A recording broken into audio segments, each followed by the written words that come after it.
রানাদা, এই তো দাদা, তোমার দোকানে রাজকীয় সেই ঘুগনি খাবো। রাজকীয় ঘুগনি খাবে? দাও। কিসে দেবো? এই বাটি নিয়ে এসছি তো। এই বাটিটা? এই বাটি দাদা এখনকার দিনে চলে না। কি বলছো? এখনকার জামানা শেষ।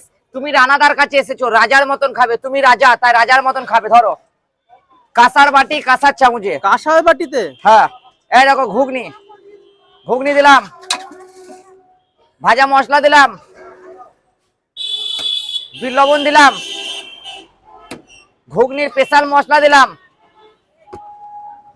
শসা পেঁয়াজ দিলাম, ওপরে পনির দিলাম,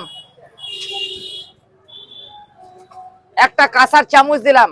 রাজার দাম মতন। কত গো? মাত্র 10 টাকা দাদা। 10 টাকা? মাত্র 10 টাকা। বাহ, দারুন তো তাহলে। রাজার মতন বসে বসে খাও। পনিরই তো 5 টাকা আছে। পনিরই 5 টাকার আছে, সবাই বলে, কিন্তু আমি দিচ্ছি দাদা 10 টাকা। তাই লাভ হচ্ছে তো? একদম দাদা, তাও লাভ হচ্ছে। খুব কম হচ্ছে কিন্তু ভালো হচ্ছে, যেটাই হচ্ছে ভালো হচ্ছে।